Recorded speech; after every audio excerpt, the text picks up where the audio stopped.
Hello viewers, we welcome you to our program, Be an Entrepreneur. Today, one of the biggest problems with which the country is faced is that of unemployment and underemployment. If we look at the statistics, at the end of the 7th plan period, we had an estimated 12 million unemployed persons, out of which 1.4 million were educated ones. The brighter side of it shows us that our country is placed at number 3 in terms of reservoir of vocational and technical manpower, next only to USA and Russia. However, the darker side paints a very gloomy picture of widespread unemployment and underemployment, even amongst our technical youth. The economy of our country is in no position to absorb this great mass of unemployed persons. Thus, there is a need to divert a significant chunk of our youth from wage employment to self-employment. In this film, the presenter exhorts the youth to become entrepreneurs. So the topic for the today is entrepreneurial and intrapreneurial. And we start with who is an entrepreneur basically.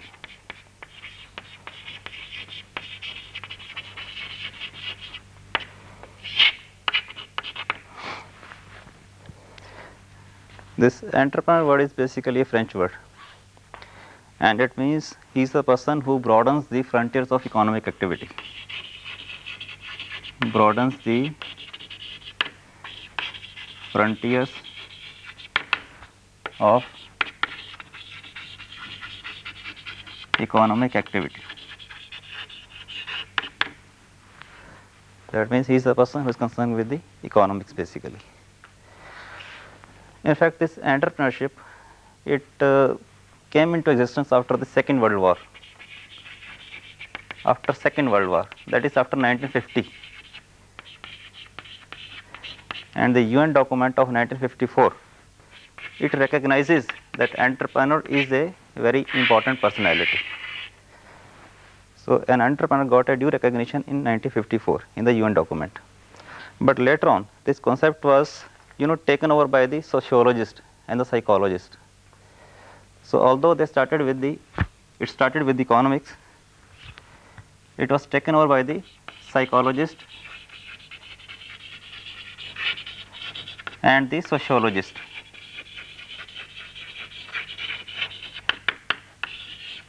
Because initially we used to say that any person who is doing something economically, who is doing something and contributing something to the economy, he is an entrepreneur. But later on, these people, psychologists and sociologists, so they started defining the entrepreneur. Means any person who has certain traits, certain characteristics, risk taking, high need for achievement, etc., etc. So he was called the entrepreneur.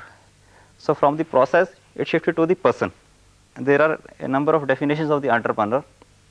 In fact, none of the definitions is universally accepted.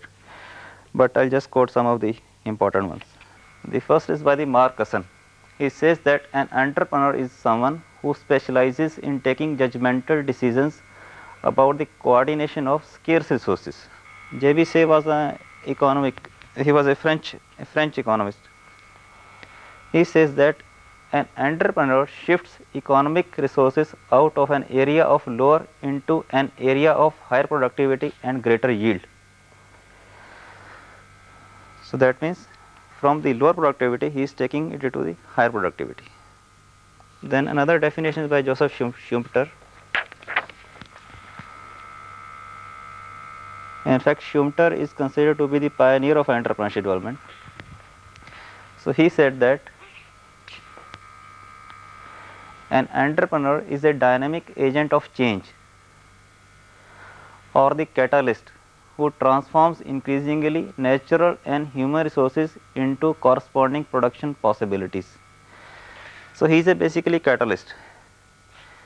The resources are there, the things are lying there, but the person is shifting those things or the resources into the production, right? He further says that entrepreneurship is a creative activity. the entrepreneur being an innovator who introduces something new into the economy. So he is laying stress on the innovation, and the innovations can be many. Like, for example, maybe a new product for a new want. This is also an innovation. Secondly, a new product for an existing want.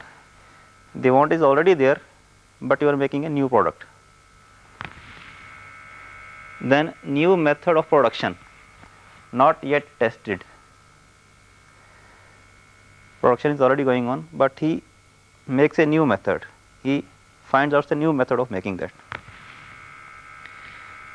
Then new method of organization. Like we normally say, na, proprietorship is there, partnership is there. So any new method, something new, something different. Then new way of raising finance. Because normally we are having our own money, buying from the relatives, friends, from the banks, taking from the public. So any new method. Then maybe a new source of raw material. New market which has not been yet exploited. So these are some of the innovations. So these were the three definitions, the important definitions of an entrepreneur.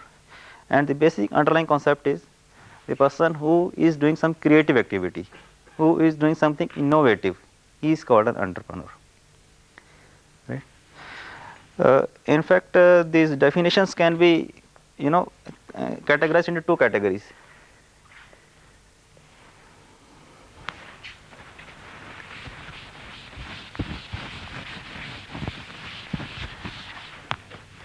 So there could be two approaches in defining an entrepreneur. The first approach is a functional approach.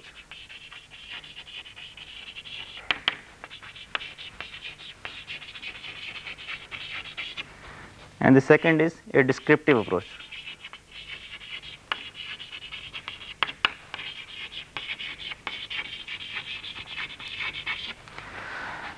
Now this functional approach says that an entrepreneur is the one who does something entrepreneurial,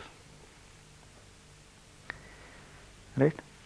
That means it specifies certain actions, and any person who performs those actions is called an entrepreneur. This is the functional approach. The second is the indicative approach, descriptive approach. So this is more realistic. This is more down to earth. It says it gives the identity to the entrepreneur.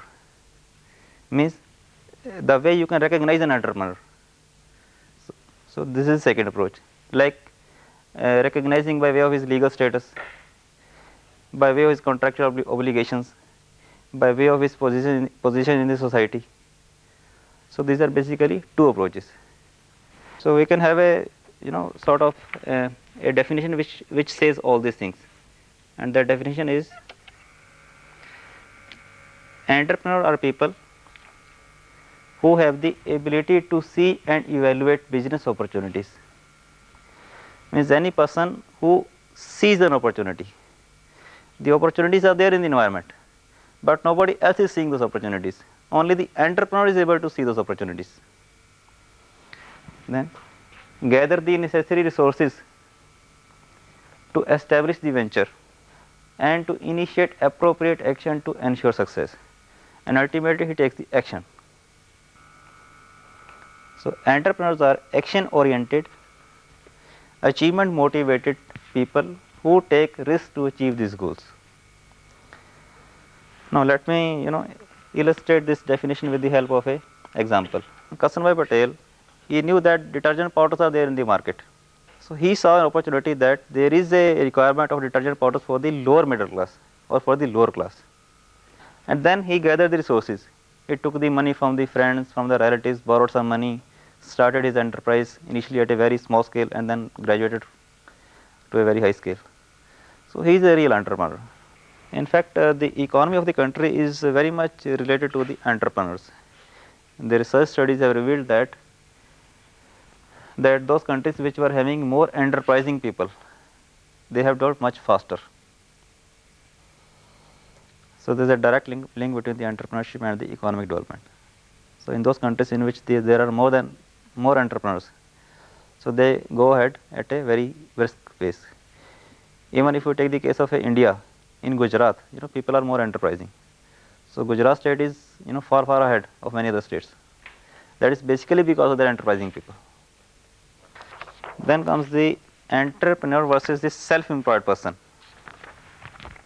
See, a self-employed person is basically a person who is doing something just for his own survival. Like any small shopkeeper, a pan wala, a bidi wala, a sabji wala. So he is a self-employed person. Whereas an entrepreneur is a person who is doing something innovative. He starts his industry, does something innovative, does something new, expands his industry or expands his organization to the extent that it further generates employment. So he is an entrepreneur. In fact, we say that for an entrepreneur, the sky is the limit. He can go to any extent. So all self-employed persons, they are not entrepreneurs, but all entrepreneurs, they are all self-employed persons.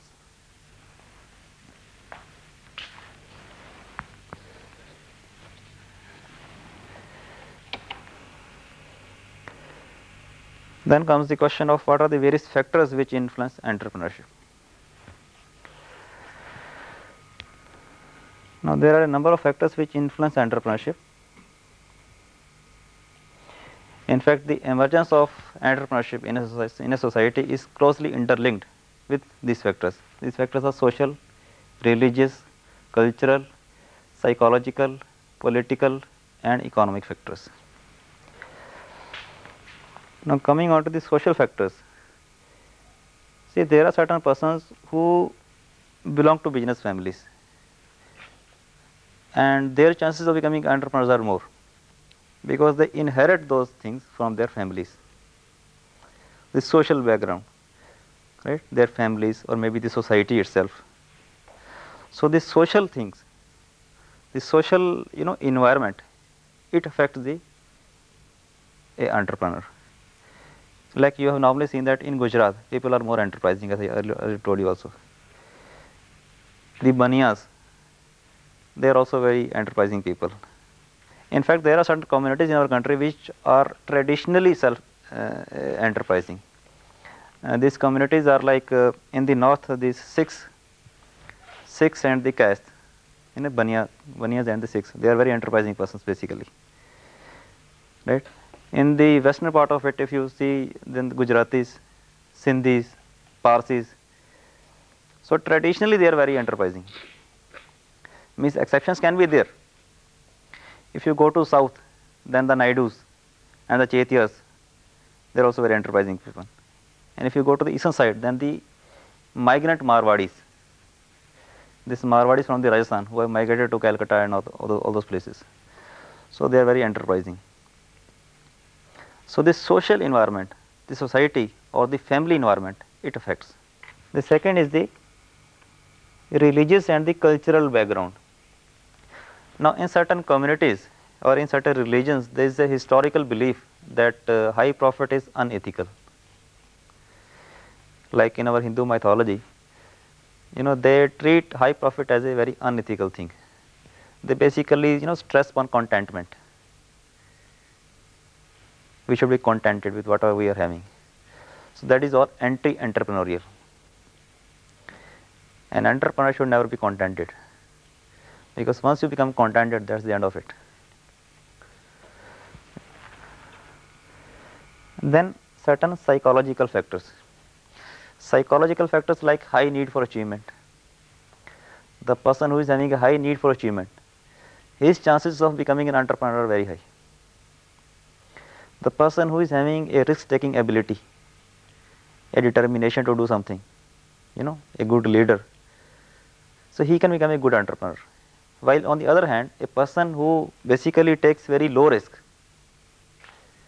or who more or less believe in conformity and compliance, like we in the government service, we are basically concerned with the conformity and the compliance, or whatever the boss says, we have to do that.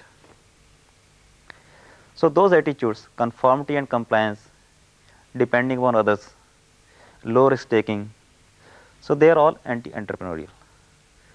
So even the psychological traits, they do affect. Then the political environment. The political environment, the political government and the political environment, that also affects. Like there are certain political parties which advocate free market economy, private enterprises. So the environment becomes more conducive for the entrepreneurship. Like the present government, it has liberalized and globalized and whatnot. So the environment now is more conducive than it was 5 years ago. So, and lastly, the economic factors, the economic policies of the government, the economic policies of the these financial institutions, the lending institutions, the loan giving institutions, their policies, and the opportunities available in the environment as a result of these policies, they also do affect. Like if I can get a loan very easily, so my chances of starting enterprise are very high. But if I am not getting a loan, I am not having any money also, so my chances are very less, although I may be enterprising. So what are the economic policies?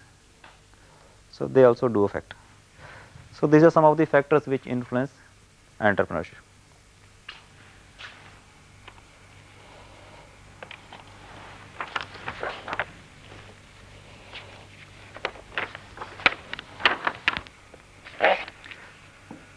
Next we will talk about the entrepreneurial characteristics or the entrepreneurial traits or the entrepreneurial qualities. The qualities which a person should have in order to become an entrepreneur. The first and the foremost is high need for achievement.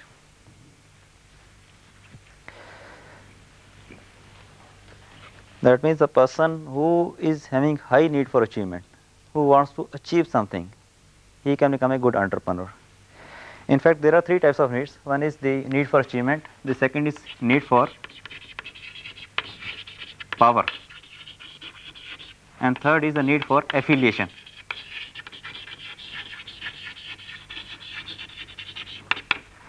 There are certain persons who are very power hungry, and there are certain persons who are very basically concerned with the affiliation, making relationships. So these type of people, they are more suited to the military or the police, who have a need for power, and these type of persons are more good in the social work, who are making relationships. So when the social scientists, they design those questionnaires, so they keep these things in view. But we are concerned with the need for achievement. This is meant for the entrepreneurs. We are concerned with the need for the achievement. Now let me take an example of Dhirubhai Ambani.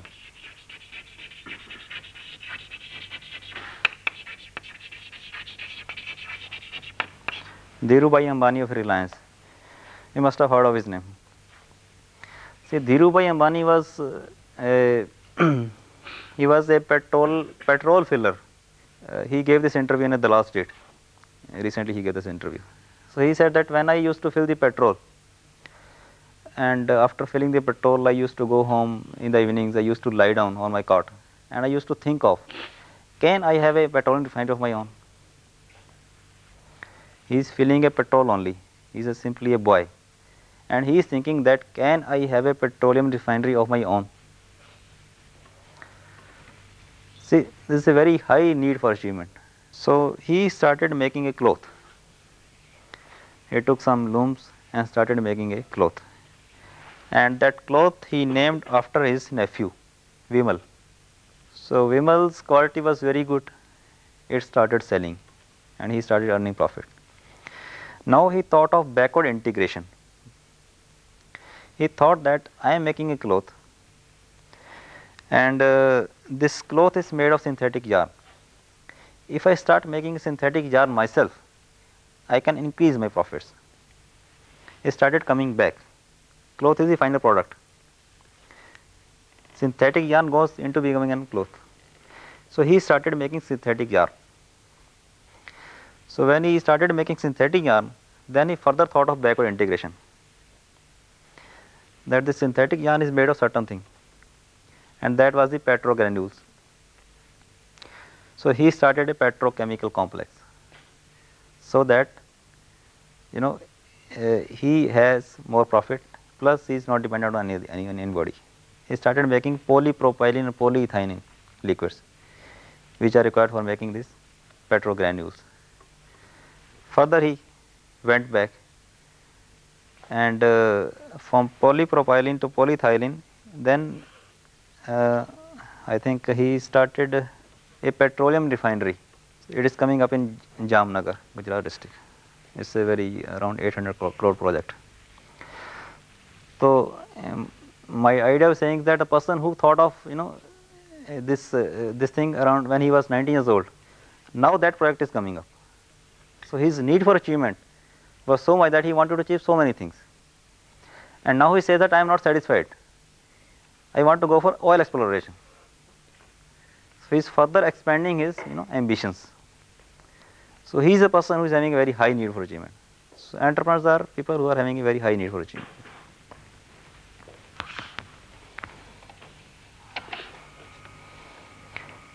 The second characteristic is the risk taking capability or the risk taking ability. Any person who can take a risk can become a good entrepreneur. The person should take a very calculated, moderate and intelligent risk. So the person should avoid both the high risk as well as the low risk situation, because in a high risk situation the chances of failure are more, and in a low risk situation the chances of success are there, but the challenge is not there. So he should have a moderate risk taking ability.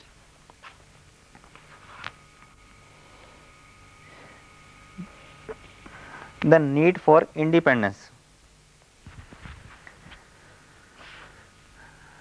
means the person should try to become independent, one's own boss, we say, one's own boss, because entrepreneurs are their own boss, whereas we in the government service, we are not independent, we are dependent on our seniors. Whatever they say, we have to do that. We are not independent, we cannot take our independent decisions. Then optimist. The entrepreneurs are very optimist, they are not pessimist, very optimist, very ashavadi, looking to the future with a great hope. Then self confidence. This is also a very important characteristic. Then initiative and foresightedness. This is also very important. The initiative. The person who takes the initiative, he reaps the maximum harvest. You must have heard of Maggi noodles. Now noodles earlier we also used to take, but this concept of 2 minutes noodle, it started with Maggi. So they took the initiative, because they knew that the husband is working, the wife is working, they are not having any time. So they want things in a very quick. So they took the initiative. This shampoo comes in pouches, sachets. So velvet people, they thought of it. Somebody has to think of it. They thought of it. They took the initiative, and they earned the maximum. Vacuum cleaners, somebody thought of it. He took the initiative. It's basically taking a question of initiative. Tortoise mosquito coils. He earned a lot. Good night queen, this mats. So the person who initiates, who takes the initiative, he earns the maximum. He becomes a good entrepreneur. Then creative or innovative. This is also one of the very important characteristics of an entrepreneur. The person should be an innovator or a creative. Then flexible. Means a good entrepreneur should not be rigid, he should be flexible. He should be able to diversify if the things are going in the wrong direction. Like you must have heard of this ambassador cars, Hindustan Motors. They were making ambassador cars. So I thought it is a Birla product. So somebody asked the chief executive, why you are not changing the design of the investor car? For the last so many years it's going on like this only. He said that when my car is selling, why should I change it? So he is very rigid, he's not changing. What happened? Maruti came and it simply displaced the Fiat and the Ambassador. So one has to be a little flexible also.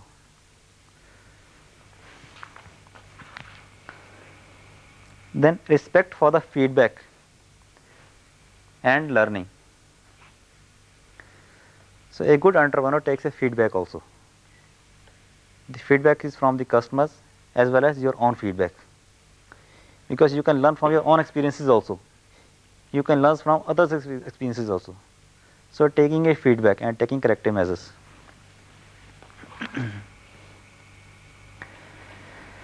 Then communication and interpersonal skills. These are also very important. Communication, because when you are starting a enterprise, you have to deal with so many persons. You have to interact with so many persons. You have to go to the financial institutions, you have to go to the banks, you have to convince those people, you have to communicate, you have to get the loan. Once you have started enterprise, you have to deal with people. You have to, you have to talk to your juniors, you have to talk to your customers, etc. So this communication and interpersonal, making relations in a proper way. So they also matter. Then imaginative.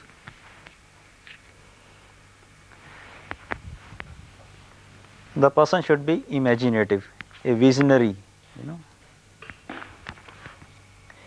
future oriented.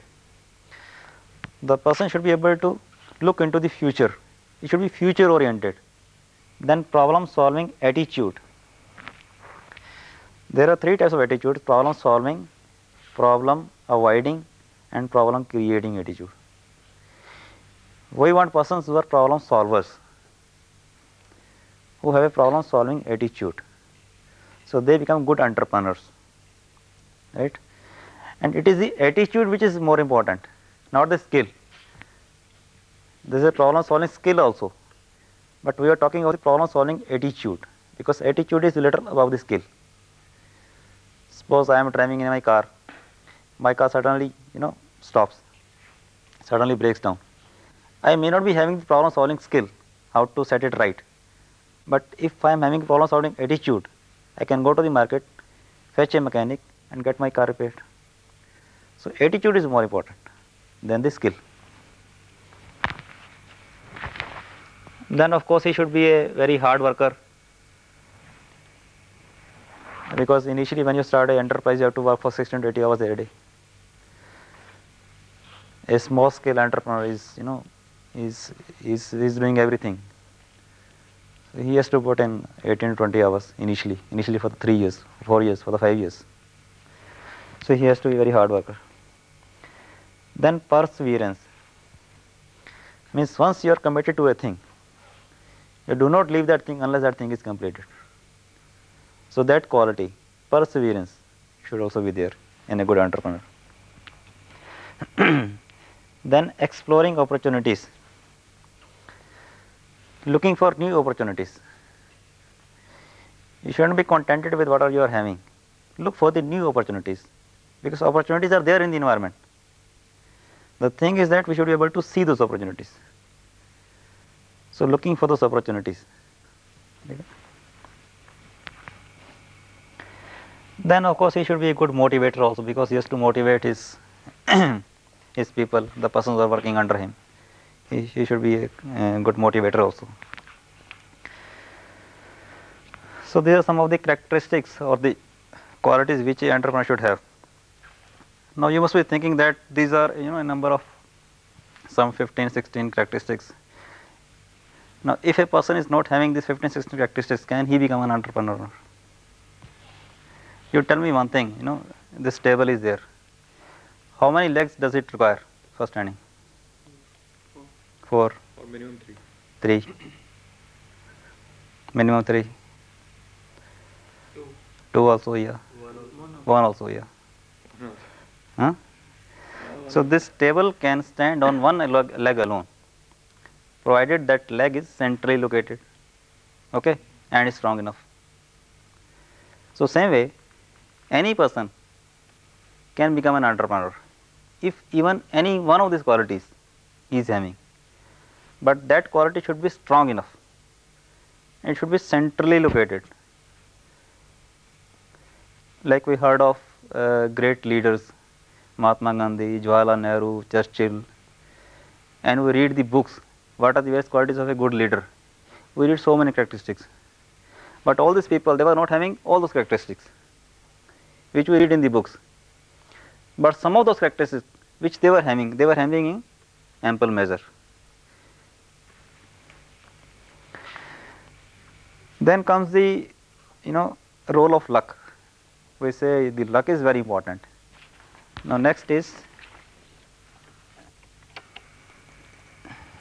being entrepreneurial in your career. How can you become entrepreneurial? First is, you ask these questions to yourself. Does your work require you to be a self-reliant? If yes, you can become. Are you usually self-motivated to achieve goals?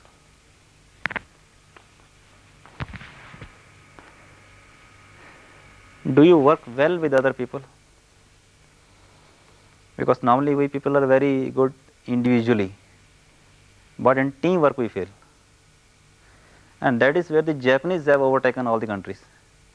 The next is, within a group of people, do you usually assume a leadership role? So this question you can ask yourself. Do you take advantage of opportunities to expand your knowledge through reading and attending educational courses? Are you able to communicate well with others? Communication is also very important. Language is not very important, but communication is very important. Are you a good listener? Very important, very, very important. Does your accomplishments indicate that you are growing professionally and personally?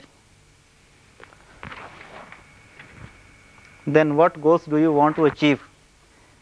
And are these goals challenging? The goals should be challenging. Simple goals anybody can achieve. Do you make decisions easily and confidently? Then how to develop entrepreneurial attitudes? First is, select a career which will allow you freedom to express yourself creatively, right? Don't underestimate your abilities and talent.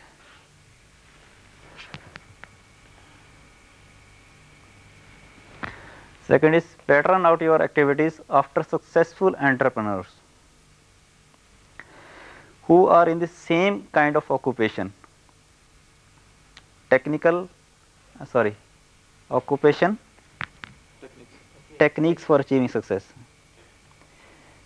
Then develop positive traits.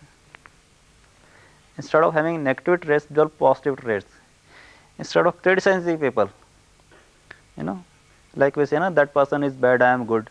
Let us say that person is good, I am better. This is also a positive attitude. We see a glass of water half filled, we say it's half empty. Some say it is half full. So that is nothing but attitude, basic positive attitude. How you look at the things. Know as much about your career as possible to become expert. Always try to improve. Accept change and use it as a motivator. And use it to motivate you to achieve higher level goals. Because normally we become very stereotyped persons. We are not accepting challenges. Then be action oriented. Merely talks are not enough. Have good understanding of your strengths and weaknesses. That's SWOT analysis. Then take personal responsibility for the success as well as for the failure also. Then make good self-image, because image is very important. I was seeing a movie 2-3 days back. The person says that image in a police is very important. It's basically the image which matters. Then make decisions within the constraints. Look to the future with hope. So these are certain attitudes which one has to develop.